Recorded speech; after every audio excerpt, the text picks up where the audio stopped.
গোপন তথ্যের ভিত্তিতে রাউজানের নোয়াপাড়া এলাকায় জনৈক কামাল নামক একজন ব্যক্তির বাড়িতে অভিযান পরিচালনা করি এবং এখানে এখন পর্যন্ত আমরা 9টি আগ্নেয়াস্ত্র পেয়েছি, দেশীয় আগ্নেয়াস্ত্র, এবং বিপুল পরিমাণ রামদা, চাপাতি এবং মারামারি করার যে সমস্ত সরঞ্জামাদি রয়েছে এই ধরনের জিনিসপত্র পেয়েছি আমরা।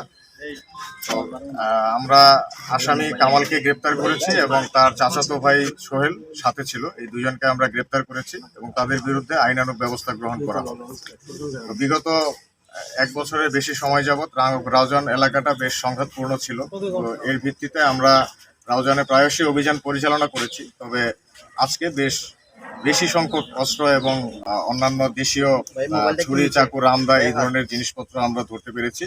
আমাদের এই ধরনের অভিযানগুলো অব্যাহত থাকবে ইনশাল্লাহ, এবং সন্ত্রাস নির্মূল করার জন্য যেখানে যতটুকু কঠোর হওয়া প্রয়োজন আমরা ততটুকু কঠোর হব ইনশাল্লাহ। এই অস্ত্রগুলো তারা আসলে কিসের জন্য জমা করেছিল, এগুলো আসলে তাদের উদ্দেশ্য কি ছিল, এবং এই যে কামাল যাকে ধরেছেন তার বিরুদ্ধে মামলা আছে কিনা বা উনি কোনো রাজনীতির সাথে জড়িত?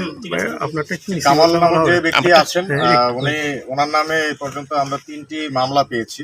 মামলাগুলোতে অবশ্য তিনি জামিনে আছেন। আর এখন যেগুলো অস্ত্রসহ পেয়েছি এটা নতুন মামলা হবে তার নামে।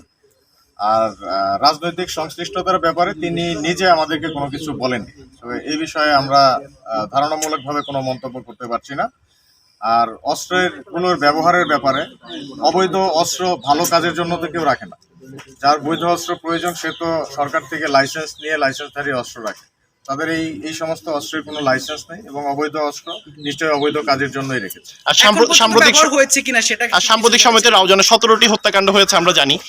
এই হত্যাকাণ্ডে অস্ত্রগুলো ব্যবহৃত হয়েছে কিনা, এমন কোনো কিছু তথ্য পেয়েছেন কিনা আপনারা? এই হত্যাকাণ্ডগুলোতে এই ধরনের অস্ত্রগুলো ব্যবহার হয়েছে।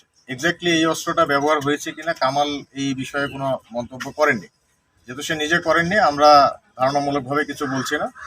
তবে কোর্ট থেকে তাকে রিমান্ডে নিয়ে এসে বিস্তারিত জিজ্ঞাসাবাদ করলে হয়তো আরো বিস্তারিত তথ্য পাওয়া যাবে।